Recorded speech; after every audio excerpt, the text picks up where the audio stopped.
Let's start the show. I'm Gina from aSweatLife. We're coming on in to this evening's pitch competition. If you are watching this live, you are a part of history. You're going to help us decide on the winner of our very first pitch competition. If you are watching this afterwards, that's fine. Watch it like TV, watch it like you would our favorite pitch competition show. We're not going to say that this is like Shark Tank, but maybe it is. I'm Gina Anderson Cohen. I am the founder of aSweatLife. Oh, Nadya, I have you highlighted while I talk. I'll put me on. Hi, I'm the founder of aSweatLife, and I wanted to tell you a little bit about why we decided to host this pitch competition before we give it up to our panelists as well as our pitchers. Pitchers.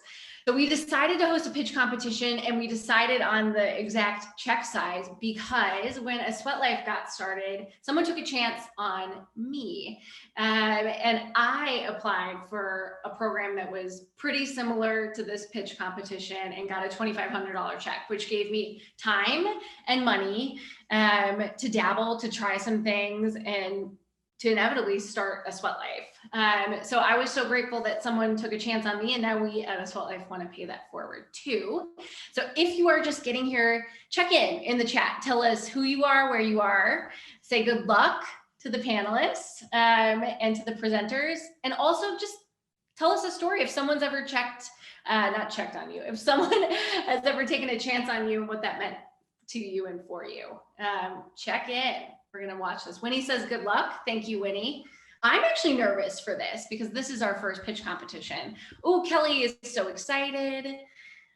Pasani says best of luck. Thank you. Thank you. Shayna is saying, let's see. Oh, Shayna says good luck to all the panelists. And Chiza, good luck to everybody. Just want you guys to know. Gina hiring me based off a random cold email. That's true, Kristen, we did connect over a cold email. Okay, so as we go this evening, you are all welcome in the chat to sort of give snaps, let people know how you're feeling, but I don't want to take any time from Nadya because she is so incredible. But I first want to let you know how this evening is going to work. We're going to hear from Nadya, and she will tell us about sort of her journey to entrepreneurship. We are so impressed by her. She has done so much, everything from starting the Period Project when she was in high school, all the way up to running for public office, to publishing a book, to starting another company, as well as a Gen Z marketing firm. Nadya has got her things together. Even if she might not feel like it all the time. I know we all don't feel like that all the time. So she's going to tell us a little bit about her story, and then we will hear from 3 different people who are going to pitch a big goal to us. Reminder that this pitch competition is about goals. You might hear about a business, you might hear about a goal. Either way is okay. You'll hear from each of those for 10 minutes. Our judges will have 5 minutes to ask them questions. You haven't seen her yet, but Courtney Phillips is here as well. She is the founder or co-founder of Gumbo Media, GumboFit, and also uses her time and talents a couple of other places too. So our judges will get to ask them questions. You'll get to hear that as well. And then after we hear from our 3 pitchers, everyone will vote. We will make our final decision, and we will know this evening before this time is up who the winner is. Does that sound good? Okay, good. I want to hear some claps in the chat as I spotlight Nadya. Nadya, we are so excited to hear from you. Thank you so much for being here with us today. Mute myself. Can you hear me? Yeah. Oh my gosh. Hello, everyone. I'm so excited to be here and to see you.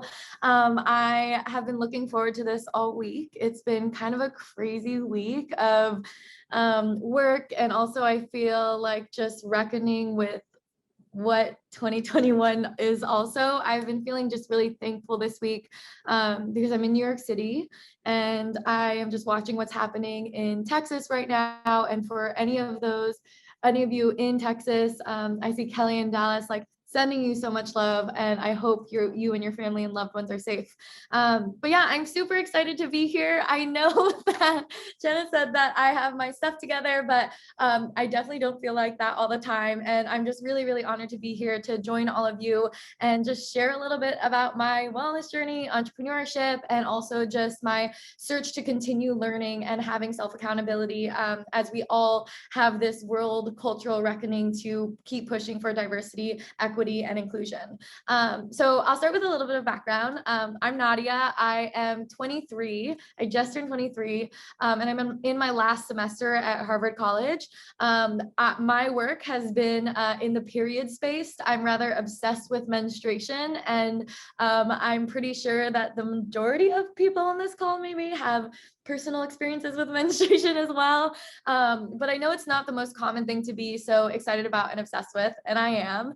And the reason for that is, when I was 16 years old and I had been menstruating for about 4 years by that time, I had never thought about really what it's like for other people to get their period. And to and from school, I started to get into conversations with homeless women I was meeting and was really curious about their living situation and started asking them things like, what is the most challenging thing about your living situation? How did you get here?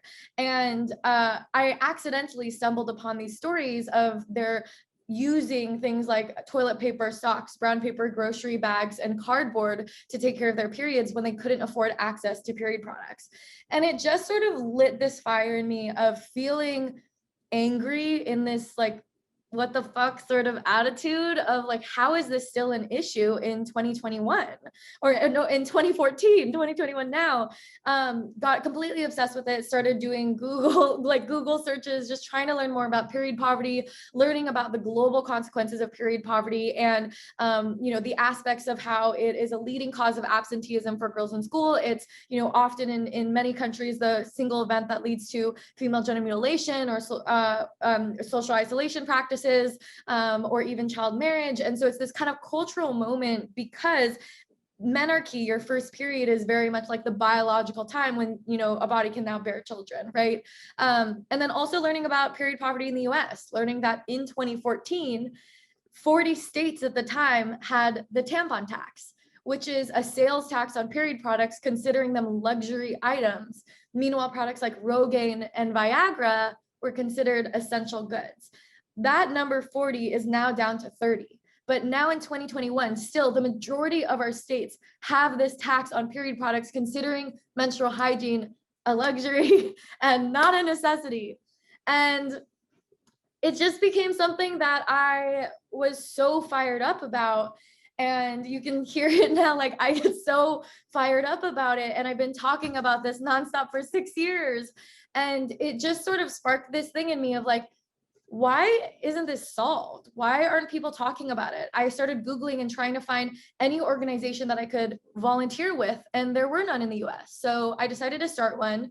And with a few friends of mine, we just started getting together and like putting period product packages together, trying to distribute them to people in need, started seeing more of a demand. So started just getting period products from companies, getting products from donors and drives, and then distributing them to shelters and nonprofit organizations to then distribute out to their local communities in need, and just use social media like as the free tool that we had to just take action. And fast forward about 6 months, we became a national organization when we created a chapter network by writing everything we did in our community and saying, do this in yours.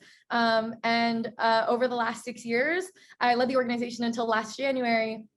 And by the time I left, period, the menstrual movement, repping today, actually completely accidentally, we had distributed over 20 million units of period products to people in need and had registered close to 1,000 campus chapters at universities and high schools in all 50 states and 50 other countries. And, it was primarily me. I founded it when I was 16 with my co-founder, who was a non-menstruating cis guy in my math class, who was just really organized, and I needed an operations director. I think my mentality around entrepreneurship from a really young age was like, I don't really know what I'm doing, but I don't really think anybody does, so we're gonna go for it anyways. And, you know, I've made so many mistakes on the way. If I could go back and do it again, there are so many things I would do differently. But it's just been a really, really beautiful journey of continuing to step into my passion, and as it's turned into a profession, watch a nonprofit grow to the point where I could hand the reins over to someone else who had worked in nonprofit executive leadership for decades. And so that's kind of what I was mainly focusing on. But when I was 18, I started school at Harvard. When I was 19, I decided to run for office and very accidentally became the youngest Asian American to run, and fell into this world of political organizing, specifically around advocating for representation for Asian Americans. And from companies watching how I was mobilizing through Period and my political campaign, I started getting reached out to saying, how are you mobilizing so many young people with no budget and like no career qualifications? And so I started showing up to these companies or campaigns and saying, well, here's what you're doing wrong, and here's what I think you need to understand about Gen Z from what at least I know of my peers. And if I'm not the right person to talk to, let me introduce you to my friends. And so accidentally fell into Gen Z marketing. So a couple years ago, I joined forces with my friend to relaunch Juve Consulting, which is a Gen Z marketing agency. I was the oldest person at the company until they recently hired like a 24-year-old CFO, and more recently like an older COO. But we started as a bunch of teenagers who were going into these huge companies and saying like, you know, you're all talking about digital marketing and trying to reach young people. Well, how are you supposed to affect any group of people without those people represented at the table where that strategy is being created, right? And a lot of that was the mentality that I had from the nonprofit world, which is, how are you trying to serve a community of people without actually asking what they need and where their gaps are? And so we hustled and grew that. And to date, you know, now the company has a team of 50, several hundred consultants in their age 13 to 22. It now works with over 50 Fortune 500 companies, hit 7 figures my first year there. And it's just been a really, really wild ride of, you know, I, as chief brand officer, really led a lot of the brand messaging and thinking through a lot of the influencer marketing, and thinking about in this world where we're surrounded by these social platforms where anybody can pick it up at their fingertips if they have the privilege of having a smartphone and internet, right? And how accessible it became to just carve out our own paths and connect with each other online, right? Like, as much as social media has been so harmful to my mental health in many ways, it's also been such a beautiful way to connect with people and build movements when you might not have the traditional qualifications, right? Like, we're meeting here all today, like 50 of us here, and I know that we'll be able to follow up and connect more offline, and that's really exciting. So yeah, I was kind of in the period space for quite a while. And I'll say that on the notion of wellness and this aspect of staying active, to me, that has been my biggest challenge and also my saving grace. When I started my nonprofit, I was in a really dark place as a 16-year-old family experiencing housing instability and financial instability at the time. Coming to terms with the fact that I grew up with sex abuse like every day with my dad, and was just kind of starting to put an end to that relationship, and was stuck in my first romantic relationships with men who were abusive, because that's what I accepted and had learned to think was normal. And I think I was in a place before I started my advocacy where I had really accepted, like, this is what I deserve, because my worth is defined by my body and how it can be used by others, even against my will. And I think I had lost any hope that my worth came from my voice, my intelligence. And when I started advocacy, and I really started a nonprofit by Googling, like, what is a nonprofit? And then talking to anyone who would listen, like talking at the staff meetings of like the Jiffy Lube auto store, the banks, the Fidelity's insurance, and saying, hey, like, give me $1. I want to go buy period products. But I think that it was really those moments at the beginning where I would go into these rooms, people never heard of menstruation talked about in the workplace, and it was a room of like 5 people, right? And I would say, this is what I'm doing. You either menstruate or you come from someone who menstruates and you're here because of menstruation, and your sister, your daughter like menstruate. And this is something we need to talk about. And it was really seeing that ability to transition someone's mindset of how they think about something so stigmatized, and something that's been stigmatized since the beginning of our human civilization.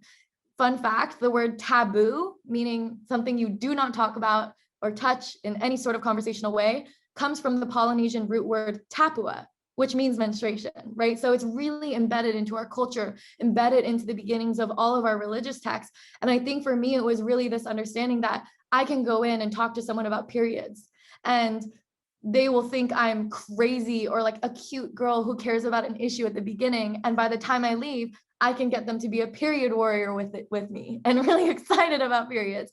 And it really was my experience of like, wow, I can do something. And maybe my worth isn't from my body. My worth is from my voice and how I can use it to mobilize others. Where this gets tricky is that's absolutely addicting when you get a sense of that, right? I became fascinated with this, and how much can I push this to say how many people we can mobilize? And it was always like, okay, I have people at my school. I have people in Oregon. Now we have people in every state. Now we have people in other countries. And now we have like tens of thousands of people. And now we're creating like global days where we have rallies in every state. And I completely forgot about self-care.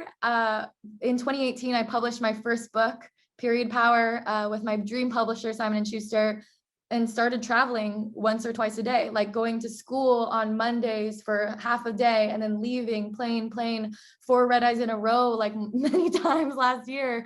And I think I was just kind of going for it, right? I believe so much in this cause. And at the same time, it was a way that I was able to run away a lot from my trauma and just say, I don't want to think about that right now. And I think it really caught up to me in the last year. And I don't think I burned out physically, but I burned out emotionally, in the sense of, I think I lost who Nadya was as I really became like a brand or some sort of public figure. And I think it's why we see this mental health struggle today with social media and Gen Z, because at the age of 10, 80% of teenagers are curating personal brands without knowing what a personal brand is, but making every small decision to figure out what their aesthetic is, the language that they use, the username, the hashtags, like everything about curating a brand, and knowing that there is this personal side of you, but you're really leaning and living into that experience of the personal brand. And I say this not to scare about social media, because as you've heard, social media is my career, is what has made a lot of my advocacy possible. But it's also something that I think I really grapple with.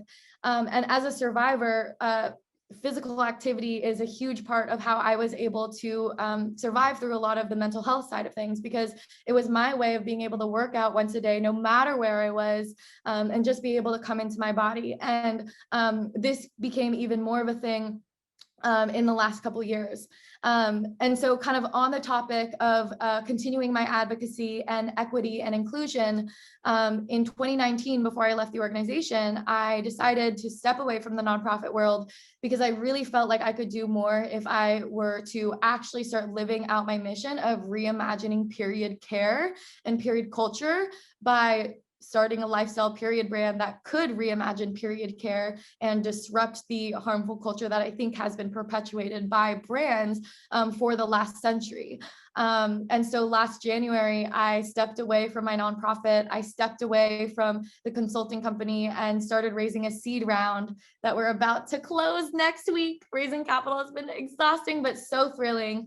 And yeah, so I'm now focused on August, which is a lifestyle period brand built by a community of hundreds of Gen Zers. And again, social media was a huge part of how we brought those Gen Zers together. It's a huge part of how we've been able to, launch with 150,000 followers with no paid media, because we were talking about periods, something that people are still eager and excited to talk about because it like feels rare.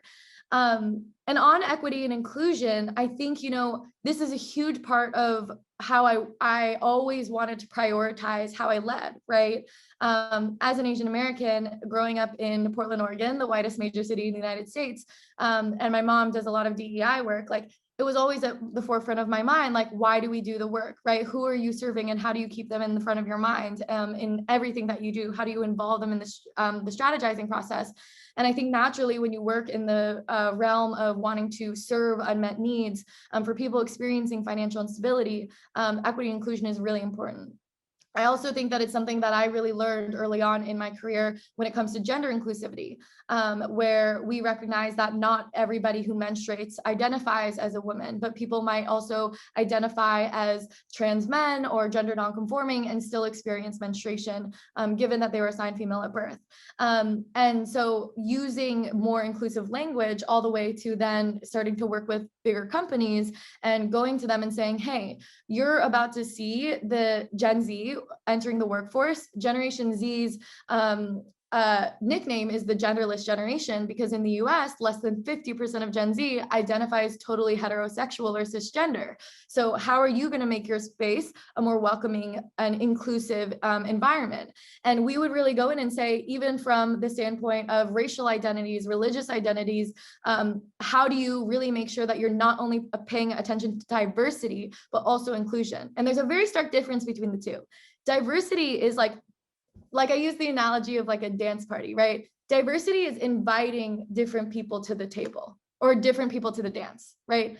Filling the room with people who look different, who speak differently. Inclusivity is asking those people to dance and bringing them up on stage and letting them DJ. And so it really is about pushing, not only having a diverse set of people in the workforce or in communities, but also really making sure that people are feeling included and that there is this equitable lens at how do you create inclusive spaces as well. And that's something that we are continuing to really try and focus on, even as we build out August and as we've been bringing on new people to our team. Lastly, I want to end by just sharing that I think that as the whole world has dealt with this, overdue cultural reckoning with the need for focus on equity and inclusion, but also demanding racial justice in the last year, especially. I think it's been a big year for all of us to also be really self-critical and also look internally, right? Being in quarantine and starting to hear feedback in these conversations. And I'll be completely honest, regardless of what I was painted as an activist or, leader in the movement, like I have never felt like an expert. And I don't think it was ever my goal to really try to take up space and be like, listen to me about equity and inclusion.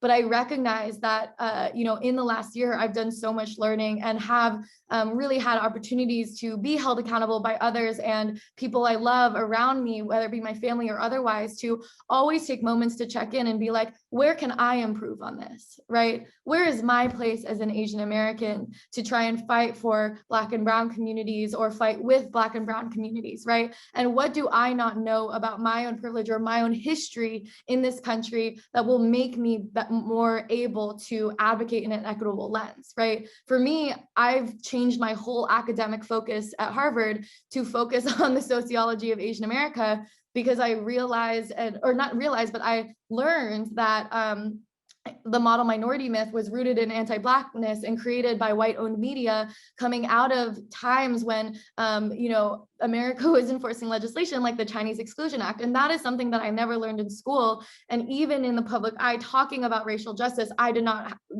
really push myself or know was something that I needed to understand. And so I want to share, as we talk about equity and inclusion, I think we also have to be ready and excited to have those really hard conversations with ourselves and seek out those answers and do the work to really continue to try and do that learning. And I think that that's something I continue to try to push myself to do every single day. And it's really hard. And it's taken a lot of, I think, healing even from past PTSD to really give myself into that work.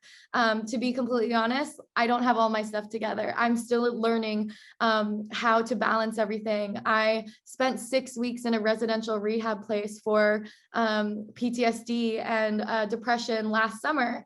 And it was the first time I had really taken a break. And while I was there, I read a book a day on capitalism and restructured the whole way we were going to raise capital and how we were going to exist with a focus on sustainability and impact in a way that was really genuine and attached to really making change. And so I just wanted to share that as like, you know, I'm proud of the work that I've done. And I also think that what the last couple of years has taught me is that, you know, it's okay to be a work in progress, and it's okay to feel sad sometimes. It's okay to wake up in the mornings and feel like we don't really know what we're doing, because guess what? That's what community is for. And that's what having mentors and advisors is for, and having friends and loved ones is for. And I think that being able to let myself know, I'm getting emotional, let myself know that it's okay to be a work in progress. And it's also okay to not know the answers, and it's okay to stand up and recognize I fucked up, or I'm still learning, or this is a mistake that I need to learn from, and this is something I want to be accountable for. And so I just invite all of you to give yourself that permission to look within yourself, check in with yourself, forgive yourself, and also be just excited to learn and come into these hard conversations. So with that, I am so excited to hear from the incredible entrepreneurs here today, because there's so much we can all learn from each other. Nadya, thank you so much for sharing your story, and thank you so much for your openness. I think I know so many of us identify so much with all of the things you say, and I just want to express our gratitude. Before we jump into our first pitch, I'd love to ask Courtney to show your face and introduce yourself. Talk about Gumbo and sort of your take on all of you know, capitalism. Yeah. I mean, well, first of all, Nadya, amazing, inspiring, so many different things. I've been looking at this chat just blow up. So you are loved, and keep going. Yeah, so I'm Courtney Phillips, and I am the co-founder of Gumbo Media and the creator of GumboFit. So Gumbo Media was started with my partner, then now fiance, about almost 5 years now, and it's centered around creating complexity and diversity, centering Black and Brown, specifically Black community, creating a platform where creatives and entrepreneurs alike, and just like everyday people within the Black community, to really see themselves reflected, seen, but that also being inclusive of like fringe culture as well. So I think within the Black community, we see this like very binary kind of reflection of who we are within like mainstream media, and that's definitely shifting a lot now with, you know, the most current uprising, and just in general, like newer generations understanding what needs to happen on a global scale. But in general, you know, we see a lot of, you know, the famous, rich, you know, Black folks that can do sports, but then we have them over here, we have these monoliths of like, you know, stereotypes that don't reflect so well onto the Black community. And so then we obviously, you know, there's about 46 million people that sit in between those two extremes. So it's like, where are those stories and how are they being told? And so, you know, we definitely have started at a place in the beginning where we really wanted to focus on community before even really like launching any type of products or anything like that, really kind of just like seeing what people want and are looking for before diving into kind of like making claims or saying that we can do one thing or the other. But since our start, we've published our own magazine called Gumbo Media, Gumbo Magazine, which has, you know, through that, we've actually commissioned nearly 200 creatives worldwide from all sorts of different backgrounds to chime in on that. And then obviously we have our fitness initiative, which I can talk about more later, but that's obviously not now. And then, but since then, through the pandemic, we've really honed in on our boutique services, which has created kind of an ecosystem of jobs and opportunities for a lot of creatives and professionals through this time. So that's kind of brought us to this moment.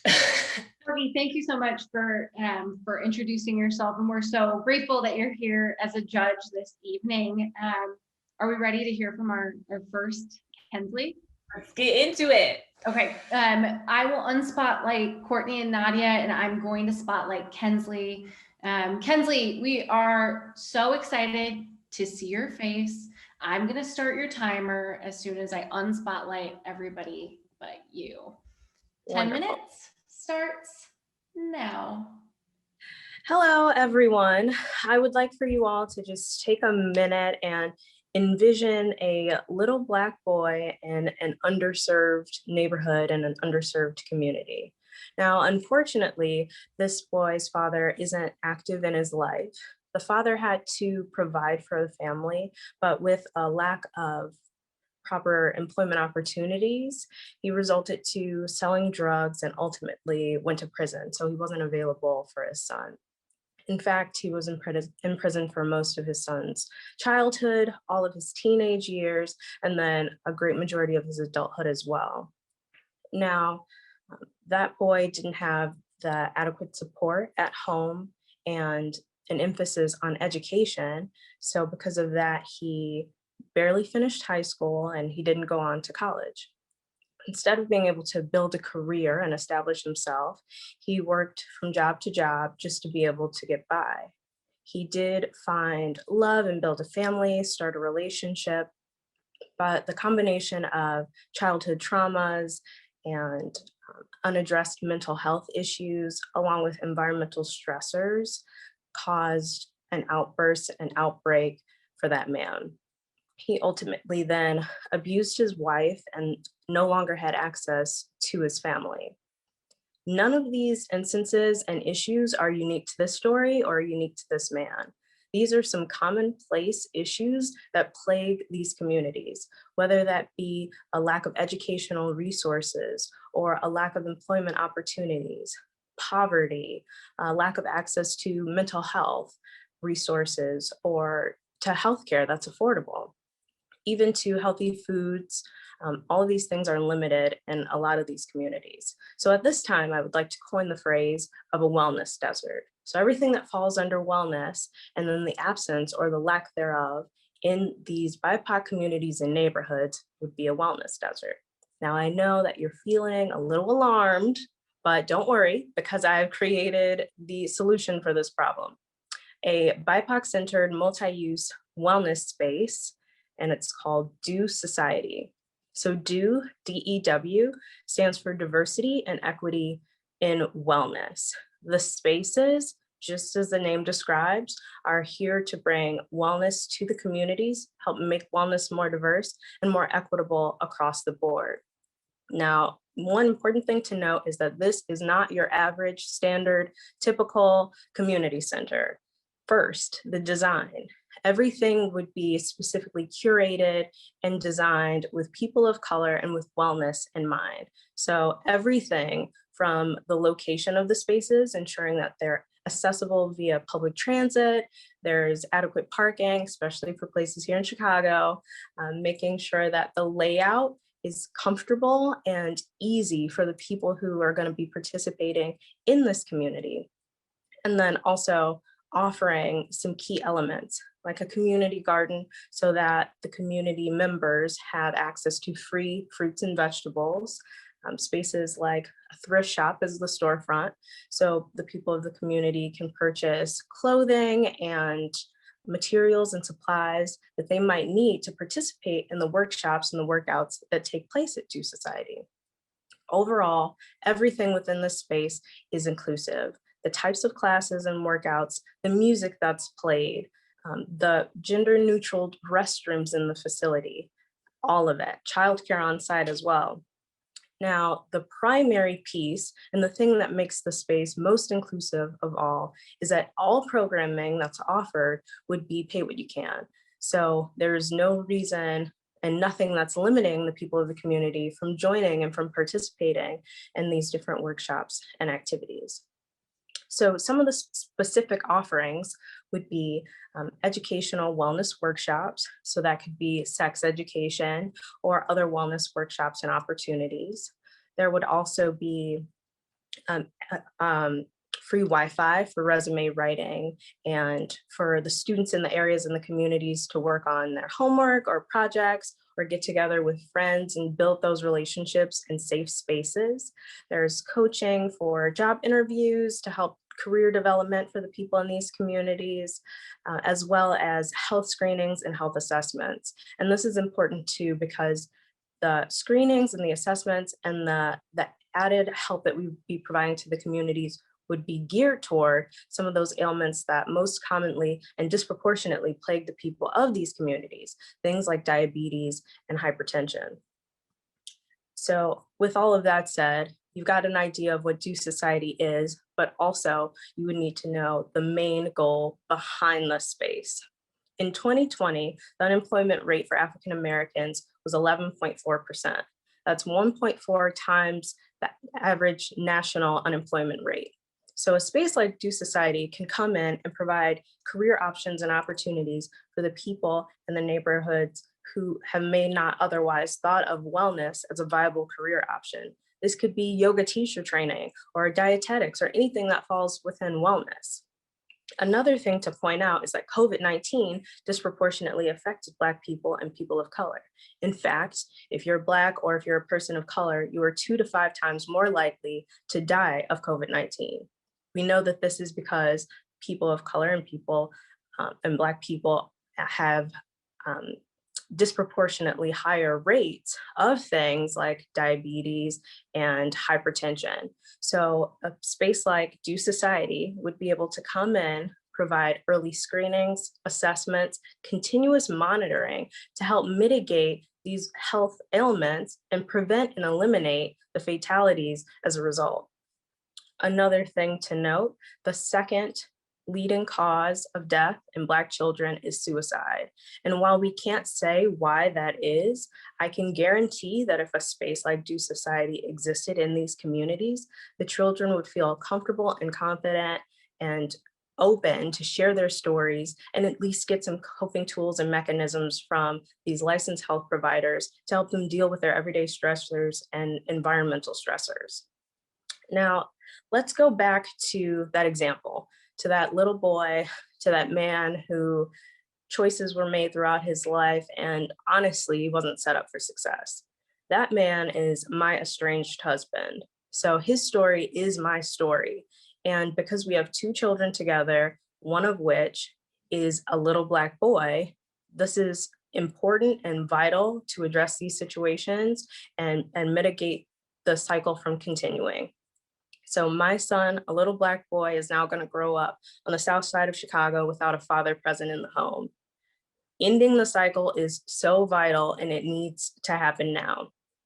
If you're wondering why I would be the perfect person to lead this project and to take this on, it's not only that experience, that life experience that I've had, but also my educational background.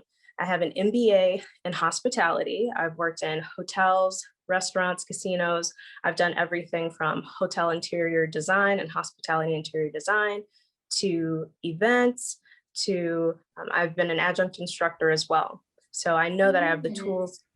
I have the tools and resources that I would need to build out a space like this and to make it successful in these communities. Additionally, I've done continuous work and projects as it relates to diversity and inclusion and wellness.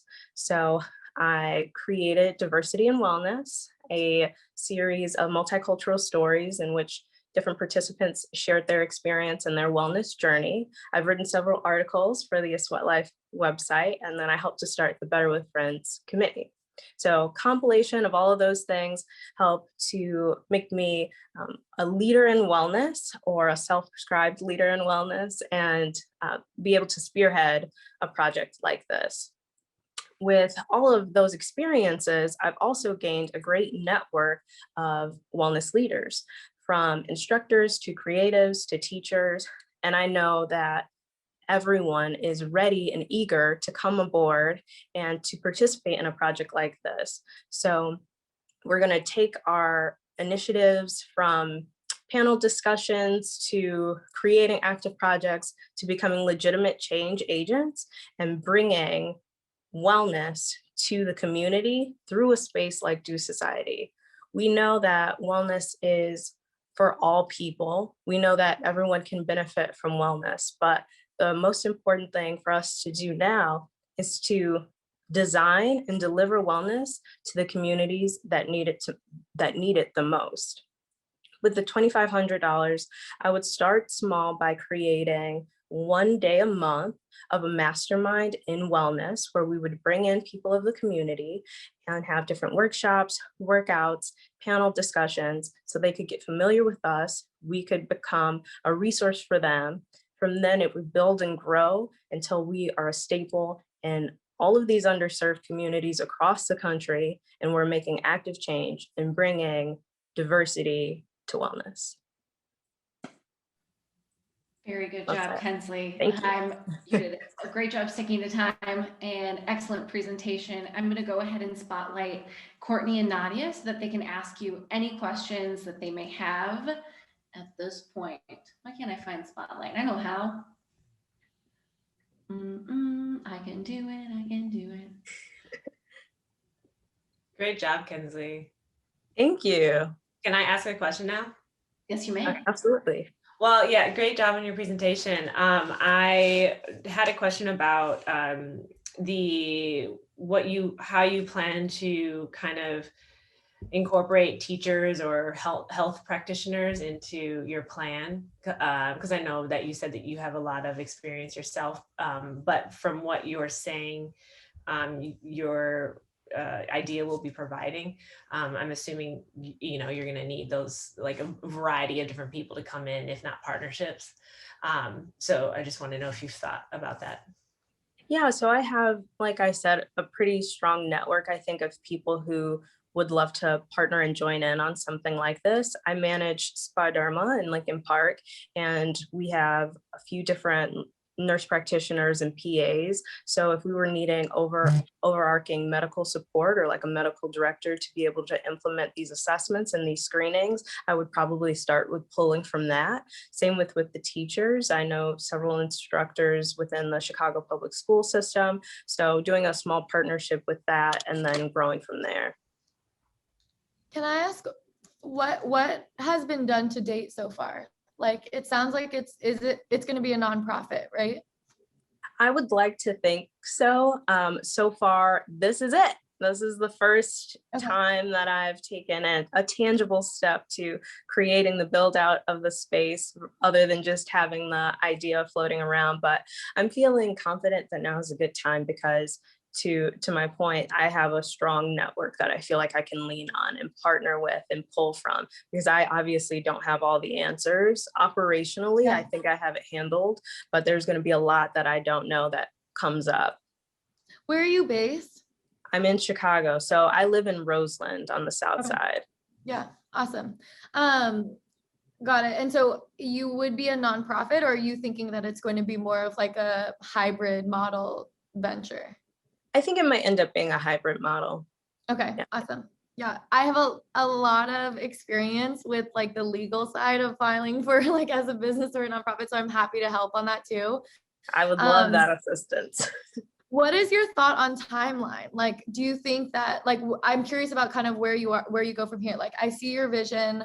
I've worked with the Obama Foundation actually in Chicago around some of these like incubated ideas around community gardens and stuff. And I know one thing that they've really run into is like the challenge with real estate. And so I'm just curious, from like a timeline perspective, do you think that this is something that you want to kind of raise money for? If so, like, do you know how much, or is that kind of the next step, is scoping out like what the strategic plan from a funding perspective and like a next steps programmatic perspective is going to be?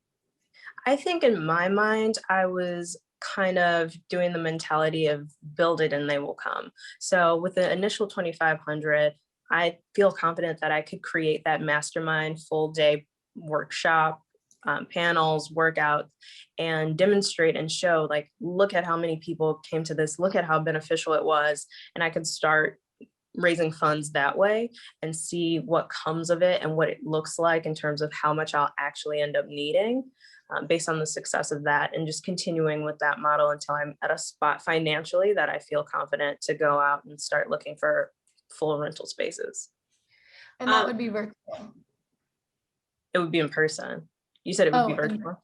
Yeah. Yeah. So definitely I would have an emphasis on in-person events, obviously within the guidelines of City of Chicago, but the people in these communities, I mean, myself included, I don't have Wi-Fi at my house. So for something to be virtual is a limiting factor in and of itself. I would definitely lean toward in-person events. And we have 1 minute left, and I saw that Courtney had a question. Go ahead, please. Yeah, do you, are you currently looking for any other funding? And then will you, or are you thinking of bringing on other people or partners for like actually pursuing this idea with you?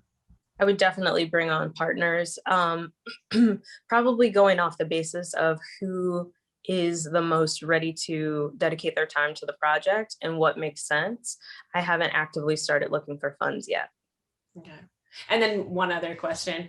I know nonprofits are like, for things like this, when you say community, a lot of people think nonprofit right away. But I think I would just challenge you within this space and outside of it, especially within working with the Black community. There's no reason why you can't be profitable and also, be a B Corp or something like that, because I think being a nonprofit is not always, it doesn't necessarily need to be seen only as charity, because you're uplifting a community and, creating something that they potentially can just be sustained on themselves, Yeah, I definitely agree with that. And I think my goal too, in saying that it's not just your average or typical community center, is trying to step away from that mentality of, okay, this is just a space we created for the people, versus an immersive experience that's curated, and it is a wellness space in a neighborhood that needs it. So yeah, great. I would love to connect you with my friend. His name is Darius Baxter, and he did this in DC. And he created the Good Projects and then the Good Zone in Southwest Washington, DC. And the Good Zone is like within one of the biggest like housing projects in DC. And so I would love to connect you with him, just because he's always really interested in actually investing in other initiatives like it around the country. that's awesome. I love that. And that's time. I'll make sure that all of the panelists are connected to our two fantastic judges too. It sounds like you'll have lots of great ways to connect. I'm going to unspotlight you, Kensli. You did a very good job. Next up, we have Ali and Shil. They are both from Wellness for Everyone, and they will be spotlighting a specific idea this evening. I will go off of video in just a second. And start your timer in 3, 2, 1. Hello, everyone. My name is Shil. And I'm Alison, and I was like, where's our PowerPoint? My one thing was like, if we could get the technology to work, this will be perfect. For those of you who know me, it's so good to see your names and faces. And those of you who don't know me, I'm super excited to tell you about Wellness for Everyone and a little bit more about our project and what Shil and I are proposing for the pitch. So I'm Alison Rootberg. I'm the CEO and founder of Wellness for Everyone. This company was started 4 years ago, but the idea and concepts, I feel like, started when I was 3 years old. So I grew up in Chicago. I was a dancer. I always had this dream of being a professional dancer, having my own company and touring the world. So I like committed to that at 3 and went to the University of Wisconsin-Madison, double majored in dance and technology, went to California Institute of the Arts, got my master's in dance and technology, toured for 5 years with my own company, loved what I was doing in my 20s, but felt like I was supposed to do something else. And I feel like that's a story that frequently people can relate to. They just like internally have this need to do something else and they might not have any idea what it is. And I didn't know what it was. And I just started working in arts advocacy and arts education and just felt this need to do this type of work. So our programming began in Los Angeles, where I was living at the time, and I started working in the school districts there. And when I realized I loved this work and saw how the arts could have an impact on someone's life and on a child's education, and how passionate I was about it, I moved back to Chicago, which is where I'm from. And I started working in Chicago public schools 11 years ago. And I'm really like a ground in type of person. I was teaching in 4 different schools a day and really kind of learning what was going to work. And I was just teaching dance. So when Wellness for Everyone was founded, most of our programming was dance. But as my journey continued to evolve and include yoga and meditation and mindfulness, and I ran 2 marathons and I got certified to teach cycling classes, our curriculum started to evolve as well. And most people are really familiar with how underserved arts programming is, but it really surprised me that physical education is actually where there is the least funding. So we were founded to fill some of these gaps, create more resources, and you're going to hear more about that. But first, I want you to hear a little bit more about Shil. Hi, everyone. My name is Shil. I went to undergraduate at Case Western Reserve University. I studied a little bit of healthcare management and healthcare policy. My mom is actually a special needs educator at Schaumburg, and she was the one who inspired me to reach out and begin working with Wellness for Everyone and Alison, just to make sure that we're bringing increased access to these wellness resources. So you heard a little bit about us. Alison, I'll hand it back to you to hear about our mission. So our mission is really to provide equity and access to quality arts and wellness programming for Chicago public schools, as well as a space for social emotional well-being. So I think I started telling you in the beginning, it was just about filling this gap in arts programming. And then it was creating resources for students to be more physically active. But what we realized is the communities we were serving with and these students were really dealing with a lot of trauma and just a lot of life situations that we hadn't anticipated seeing the direct effect on. So we immediately started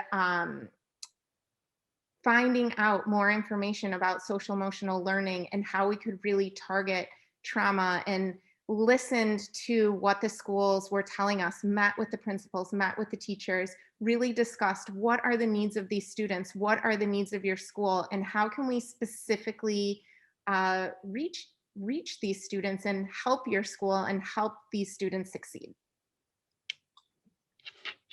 Sure. So now let's take a quick look at what we do. This is a quick video that we've put together.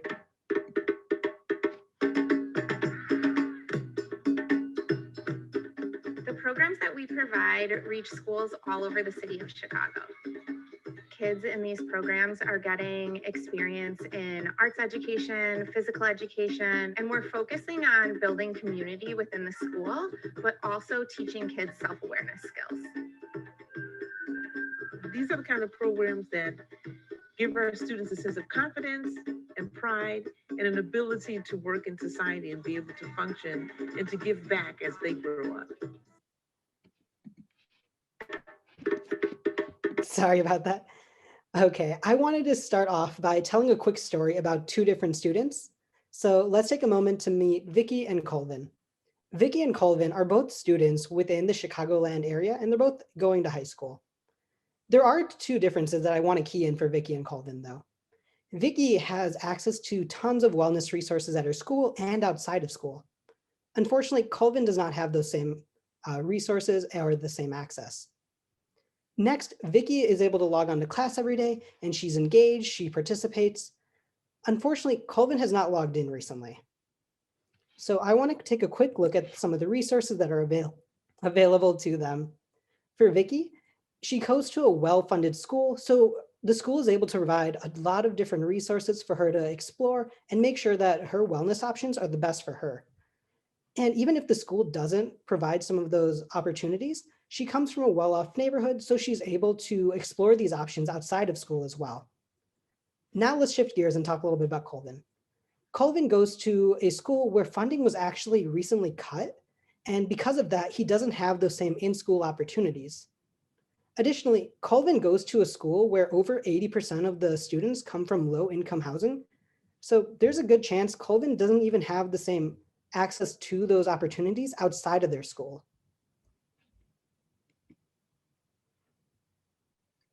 So Wellness for Everyone was founded in 2016 in response to the loss of funding for a lot of these programs. We've been able to see how these programs can directly impact students. Vicky, the student, you'll hear about Vicky and Colvin more later. They are actually real people. Vicky was one of my first students at Steinmetz High School. She was failing out of school, had a lot of personal issues going on, and she started taking my dance classes. And by the time she became a senior, she was the president of the class board. She ended up going to medical school. She still comes back and volunteers at a lot of our programming. So we want you to know that these students are real students and they're real people with real stories, and the impact is also very real. 2 minutes. So we'll just fly through this. We're just letting you know we're super qualified. We've been working in CPS over 11 years. We recently became a certified women's business enterprise. There's a lot of red tape to go through to work in CPS. So we're an approved vendor. We now have our tier 1 status, which means that we can teach in the Google Classroom. Our curriculum was approved by the Office of Student Health and Wellness. And so we are allowed to do what we want to do. So we better tell you what that is. Sure. So let's talk a little bit about exactly what our idea is. We want to work with Mather High School, and you'll hear a little bit more about them in just a second, to showcase a competition where students are able to basically identify what problems they want to solve in their community. And we provide the support in order for them to make that plan a reality. And they can truly see themselves making an impact in their community. So we selected Mather High School to pilot this new program because they're extremely diverse. The students there come from over 140 different countries. They speak 60 different languages. The school is really large, so there's 1,610 students that go to Mather High School. And we wanted to create this project because there's a huge issue happening right now in CPS, which is that students are not coming to school. And even when they show up to their virtual classes and log in, their cameras are off and they're not responsive. So when we've met with teachers, the 2 things that they need the most right now are student engagement and also to help with teacher burnout. So the classroom teachers are totally fried because they're talking to a computer, but they're not getting any response. They don't see their students. They have no visual feedback from their students. So we've created this program to inspire students to want to be more involved in a program. And this is just a quick timeline of our next steps and goals. Essentially, we've reached out to CPS and Mather High School. They're both on board with having this competition take place, or this new program. The next steps would essentially be implementing this project and making sure we're able to expand this to additional schools as we grow. We'll go ahead and skip this video for now. We are going to show you what kids look like in the schools at home right now, but we'll leave it to your imagination, or we'll send you the video later. I got to call time on you. You guys did a really great job and you sounded great. thank you so much for presenting. I'm going to open it up for questions now from Nadya and from Courtney. 5 minutes of questions. We'll start in 3, and 2, and 1. Hi. First of all, congrats on everything that's been done so far. It's super cool. Courtney, do you want to kick off with questions or? I mean, you guys are so far along, and it's been such a thorough presentation that I'm kind of like at a loss of questions right now. I guess have lots of questions if you and go for it. It'll inspire me. Okay, just really quick rapid fire questions. So 501c3 or a program of the school? What was the second choice? Program of the school? Yeah, like are you Education services. Okay, good. So you're a separate entity under the school. Correct. Okay, are you hoping to break off and be independent in that? So we are independent. So we every year contract each school, and we provide resources outside of CPS as well. But our main goal is to create more resources for Chicago Public Schools. Where do you guys live personally? Where do we live? Yeah. I live in River North, and Shil is in Atlanta right now. Okay. And so how often are you guys like in the schools, or like, I know with the pandemic things have changed, but like what is your actual physical involvement with the schools? So we're not allowed to go in the schools right now because of the pandemic, but we are allowed to be in the Google Classroom. Yeah. Prior to that, I was in multiple schools a day. We've worked with over 90 schools, and there are over 650 schools, but we work directly with CPS Central Office, but our programming started ground in, so with the principals and the teachers at the schools. Go ahead. Do you have a hope to expand beyond Chicago? We did. We said we wouldn't do it until we had hit every school in Chicago, which we had anticipated success, but then we had the pandemic. So we recently published 2 books, that Yoga for Everyone and Yoga for Everyone in Spanish, that are offered to anyone in the world. And so our shift of expanding, or the limitation of expanding, is shifting. Got it. Awesome. How about your team? Unless I missed this before, but is it primarily you two? No, our team is really large because do you want to talk about it, Shil? Or do you want me to do it? I'll do it. Sorry.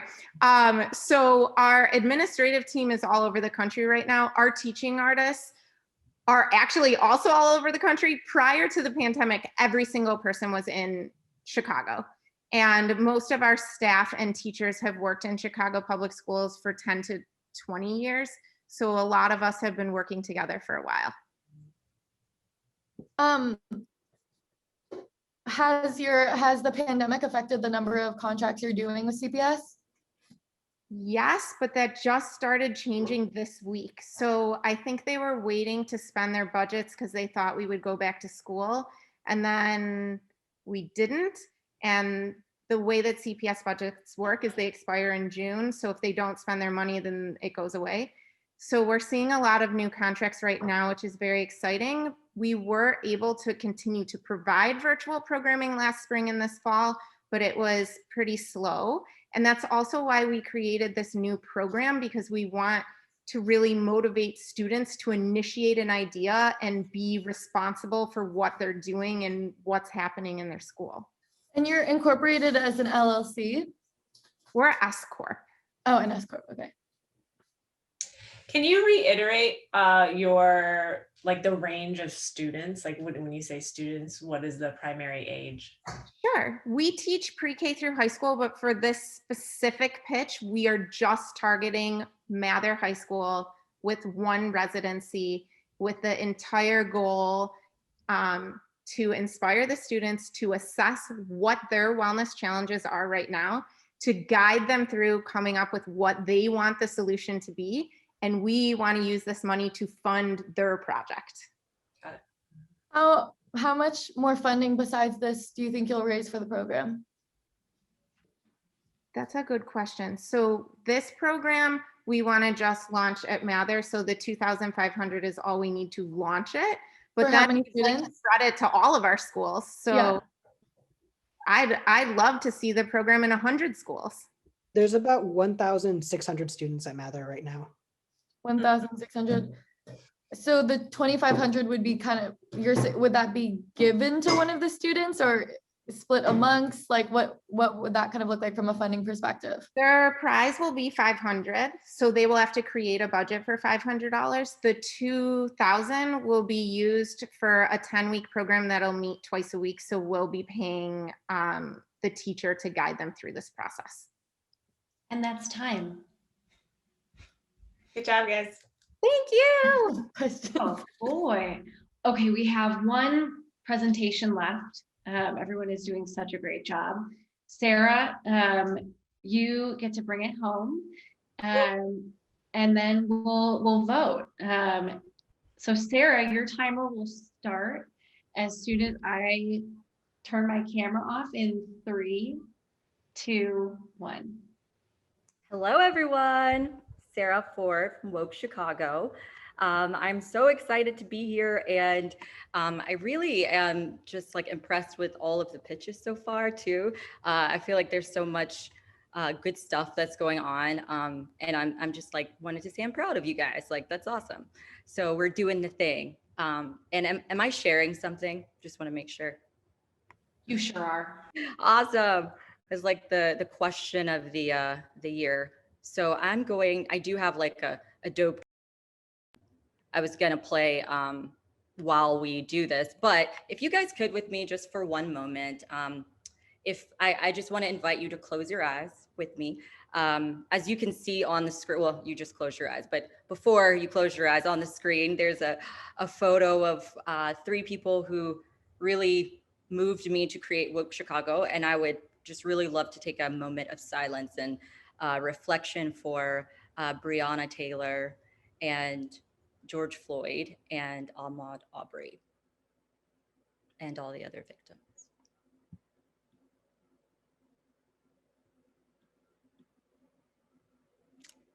You can return to us now. So I'm going to share a little bit from my heart. It's gonna be hard for me to stay on message, but I feel like like it's such a safe space with this group. So thank you guys so much for this. So yeah, I'm gonna share a little bit about me. I'll share about how Woke is making wellness more accessible and equitable. And then I'll share a little bit about how $2,500 from aSweatLife will definitely increase our impact and our work specifically at Parker Community Academy, which is our new school in Inglewood. So let's go. And my dope track didn't share, but it's okay because it's all right. So a little bit about me. I am a minister's kid. Both my parents are like ordained ministers. I'm a preacher's kid through and through, although Woke Chicago has no religious or political affiliations. Just giving back and having a heart for people, and also just watching my parents kind of give their lives away, sometimes in a way where I'm like, you guys, that's too much. So watching them taught me a lot about people and how to reach people who are in very dire situations. So I do feel like I have a calling to be kind of a beacon of light. I think people call it a light worker. And so I've just been embracing that into the pandemic, and that's a lot of how Woke got started. I also have a background in fitness, and you know, a lot of us, I feel like too, we kind of hit those 30s and it's like, all right, let me get yoga. Let me work on my flexibility. Let me declutter my life, those types of things. So that's also my background. The photo at the bottom is the first time I ever created access for people who didn't have access. And that was just a group of my coworkers. And we were at work and they were like, hey, we have all this extra weight for the holidays, like and I was like, all right, well, let's just do a boot camp. So this boot camp lasted for about 2 years at the place I worked insurance company I worked at the time. And it was an amazing thing. What I learned from that experience was that teaching people who already know how to do yoga, already know how to do anything fitness is not as fun as teaching people who don't have access to it. And so I just light up whenever I get the chance to work in any way with the community. So yeah, that's a little bit about me. I also have a day job. So I lead innovation for a company here in Chicago, and I'm just extremely grateful and blessed to be able to kind of right now do both of those things and have them both add to each other in beautiful ways. So passion meets purpose, that's where we're at. Let's go. So I moved to Chicago really recently. It was just like last year or the end of 2019. And it was, like very interesting because I had all these plans. Didn't realize the sound was going to go off. So that's just a video of me doing yoga that you can find on Instagram. But when I moved to Chicago I moved from Los Angeles, which was very warm and sunny. The quarantine and the COVID situation had just happened. And it was just extremely heartbreaking and also made me feel all types of ways. And I had to confront some privilege that I have as well. And I was just really feeling like, what can I do? Because how can I be the beacon of light that I want to be? So I started my yoga practice. I was like, all right. And I think my sister's on here too, and she knows about this, but we started yoga and, just every day committed myself to this yoga every single day. And then things started to happen. Creativity started to flow, and everything just became to look a lot different for me for a very long time. And I was like, what I feel like was birthing this concept and this idea and putting things together. So what ended up happening is I was like, you know what? I love social media. I'm going to take this to social media. So I just recorded a video on Instagram and I said, hey guys, this is what I want to do. I want to bring yoga to the people. My people, the people that look like me and the people who are dying. And that's what I want to do. And I don't really care, if you know how to do yoga or if you just want to tell me about your friend who does yoga, with the emphasis on it being an accessible concept also for the person who's going to be doing the donating as well, or just the person who will be involved, whether volunteer or just helping. So giving people a space and an opportunity within this chaotic time to actually have something of purpose and something to do, a job to do. So here we go, Woke Chicago. We ended up finding that I researched, was also looking for yoga studios and saw that there weren't any in my neighborhood around me. And then if you look on this last picture, that's an opportunity zone. And those are just economically disadvantaged areas all around Chicago. They are predominantly African-American, Latinx, and they are all low income. So access is very low there. That's gonna do that again. So what ends up becoming the solution is a trauma-informed solution, because what we have is a systemic problem that equity is working to solve, but justice is what is the true solution to this. So just a little description of what it means to be woke there, something that I just created, and our focus is really on all those things. Sometimes we get a little unfocused because there's so many opportunities and just avenues we could go, but our main purpose is just to elevate community consciousness. So I like to call us the free yoga people, but I'll get into that. The main thing being on this slide is at the bottom, you'll see here where we wanted to create access to movement. We wanted to bridge this racial divide. I got 2 minutes, you guys. And then we also wanted to grow a sustainable model that we can put into Birmingham, Alabama, which is where I'm from, and give it to a little Black girl and say, hey, little Black girl, you don't need anything to do this. You only need a little bit of guidance. So all that to say that now we have 2 youth yoga programs going from just that, hey, let's get together and do yoga in the park. It grew. This summer was a magic time, and we've been able to do a lot of amazing things inside of this quarantine. And it's just just a beautiful time to be in this space.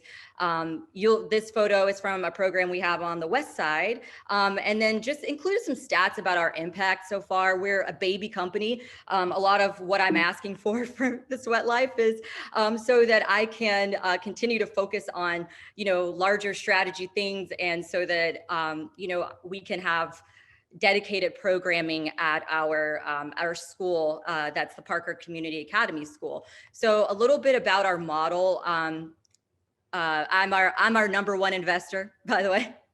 So, and also Lululemon is also one of our investors too. But we've been able to raise since August 2020, which I'm very proud of us, $22,000 on this mission. I know that it costs $15 to share one virtual yoga class. And I know that it costs $30 to share one in person. And with the $2,500 from a SweatLife, we could have one consistent part-time youth yoga instructor for 4 months. So that's what my math does there. With just a few seconds left, I just want to tell you guys, thank you so much for listening to this pitch. And if nothing else, I really hope that it inspires you to take some action in your community. Here are some ways that you could support Woke Chicago. You need no money to support us. But I wanted to just say thank you to aSweatLife for offering this platform. I've been working on my pitch for a while, and this has just been an amazing opportunity to execute it. So thank you so much. Excellent job. Once you stop your screen share, I'll spotlight Courtney and Nadya so that they can ask you questions. After they ask their questions, I'm going to actually send everyone who's here a type form so that you can vote for the pitch that you feel will have the greatest impact on the community. Hold on. I think Kelly spotlighted someone and then I unspotlighted someone. Spotlit. All right. 5 minutes of questions starts in 3, 2, and 1. Great job. Did you mention whether you are incorporated or like what? 501c3. Okay. Nice. What does your team look like right now? Yeah. We have, and there's a slide too that I'll show. Anyways, later it'll be in the deck. So we have an executive team that consists of 6 volunteers, 2 part-time paid volunteers, and then 19 yoga instructors and 1 meditation guide. And yoga instructors are just paid per class. And then anything that we do that's non-youth related, so not if we're giving yoga to just the community who already, may be exposed to yoga, we don't pay teachers for that. We only pay teachers for work that's towards the mission.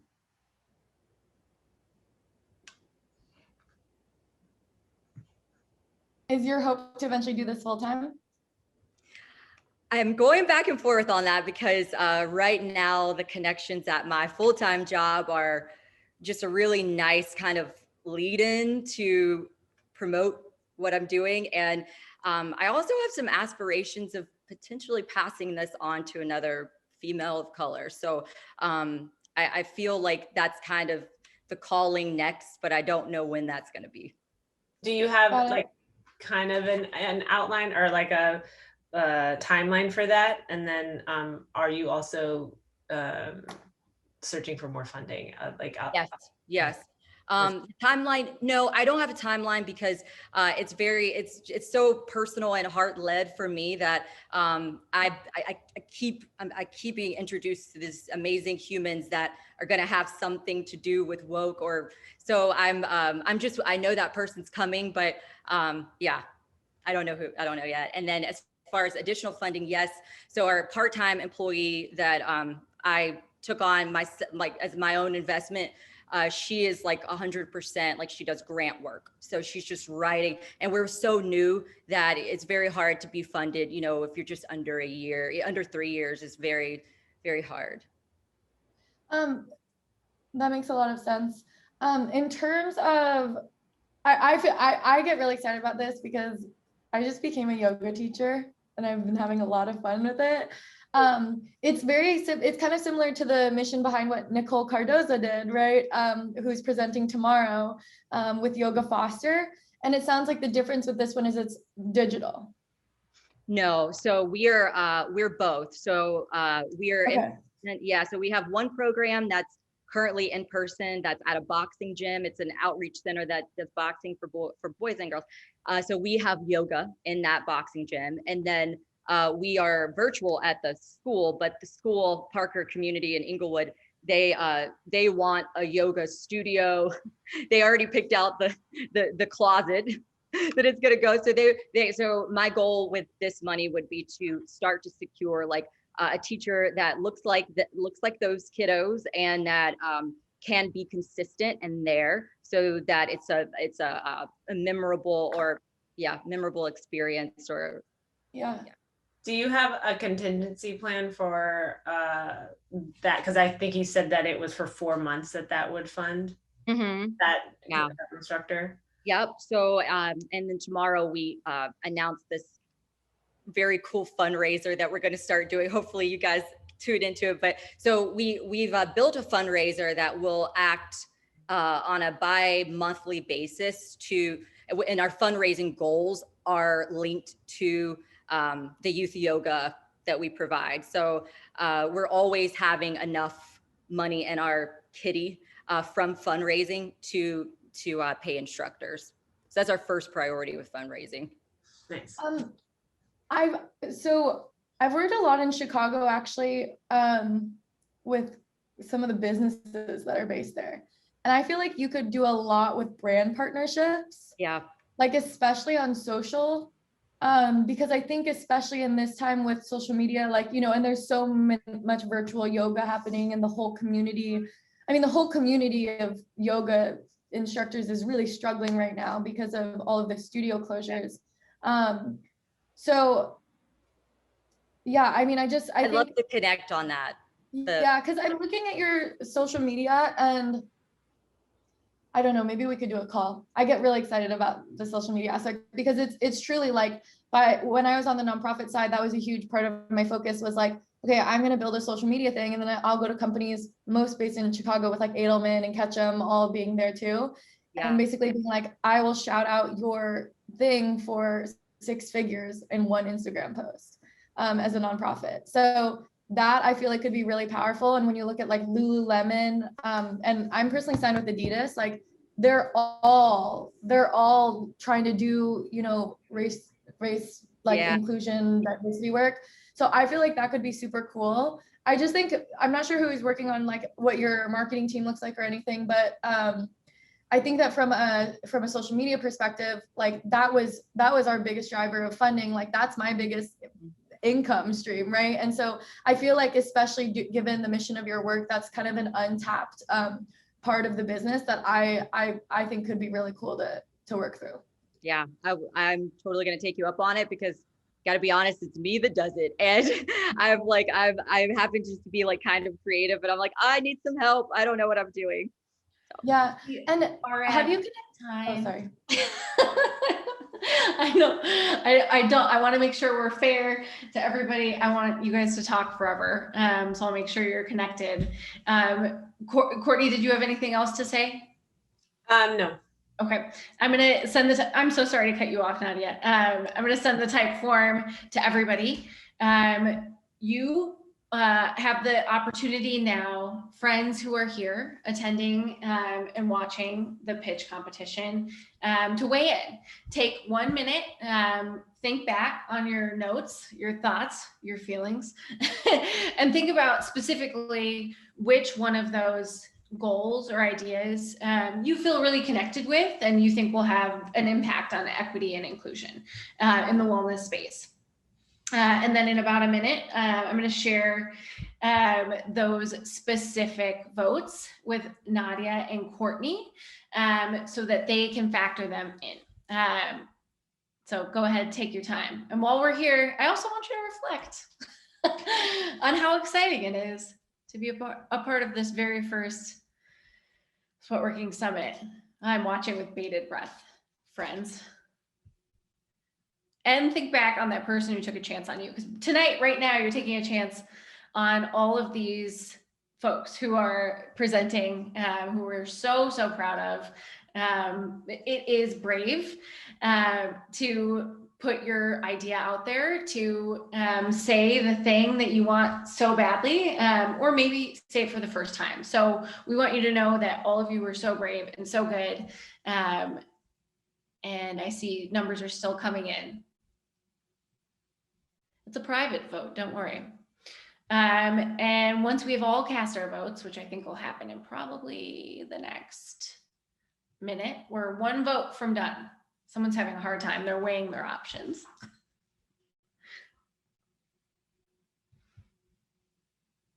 All right, everyone has cast their votes. Thank you so much. In the next 4 minutes, we will know who our winner is. I'm going to go ahead and download and export these. In the meantime, if you have questions for Nadya and Courtney, type them in the chat. We'll give them to you. Otherwise, we're going to deliberate in the next couple of seconds here. Should I do the Jeopardy song? No. And I should do the Jeopardy song? Okay. I actually have a shortcut to game show sounds on my computer because I do love to host trivia.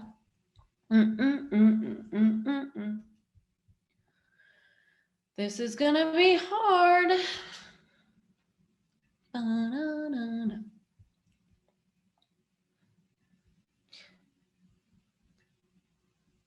I wish I had a drum that could just drum roll. I'll talk in a second here.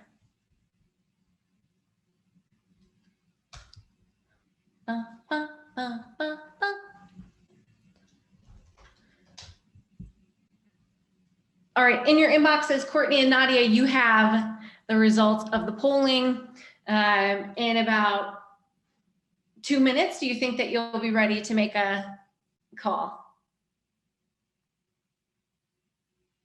Oh, I think they're talking. This is exciting.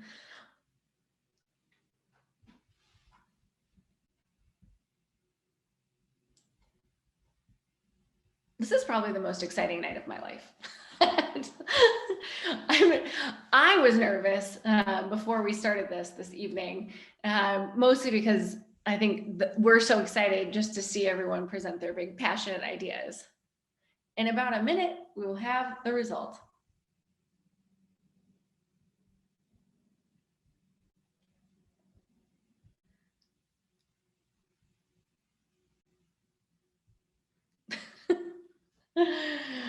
Is everyone freaking out? It's not lost on me that this is happening during like the actual airing of Shark Tank too. Yeah.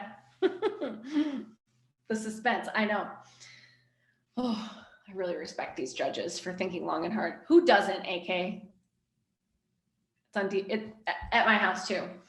AK, I made dinner and it's waiting for me after this session on the DVR. Akia, you don't normally get this much access to actually be a part of the decision making. I will have to say on Shark Tank, sometimes I see them say no to people and I'm like, why? For what reason?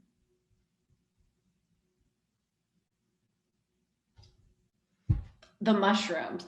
So recently, we really do need to chat about Shark Tank more. I think we all need to talk about Shark Tank more. There was recently an episode in which these little like pizza muffins were present in the tank, and I lost it. I took a video of it. It was the most delightful thing. Pizza muffin, yep, was probably my favorite thing that's ever happened. All right, Courtney, Nadya, are you ready with your answer?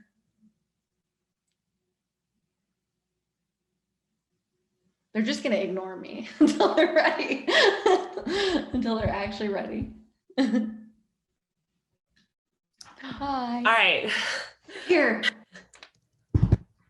I'm excited. Yes, very excited. We had a good chat. Who would like to make the announcement? Why don't I make the announcement and then you make your announcement? Is that cool? Okay. So after some definite like deliberation, we decided that Sarah really fit kind of the need, and also like is in a place where she could use the funding and then really grow it in a way that we felt would be beneficial to the community and her cause and mission. And we both really were inspired by her presentation and like really look forward to seeing her mission grow. But you know, ultimately everyone did a really great job, so it was really great to hear from everyone. So congratulations, Sarah. Like this will be awkward when I like get it back on camera. No, you guys, thank you so much. And honestly, like the other two groups, the whole time I was thinking about like, how can I partner with them to like do what we're doing? So like woke is just like a come one, come all. Like we added one of the SweatLife ambassadors to our exec team just like the other day because we were like, we just have to connect. So yeah, thank you guys so much. It's And I amazing. think Nadya has something else to say. I do. I'm really inspired by the work that you're doing. And I think what really stuck out to me is I think it's really scalable, which is exciting. And I just think that, you know, from the perspective of partnerships and what you could do with brand could be really cool. So I'm going to kick in another 500. Thank you. Of course. As a personal gift and bow down to you. I'm seriously so inspired by it. And I would love to connect and see how I can support. Team, this has been incredible. Courtney, thank you for being here. Nadya, thank you for being here and for speaking. If it's okay with you, Courtney and Nadya, I'd love to connect you with all of the Yes, please. The panelists or all of the speakers from this evening, and let's ride this high into the evening, and we'll see all of you folks tomorrow. Thank you, and I say good night to you. Bye. Bye. Goodbye.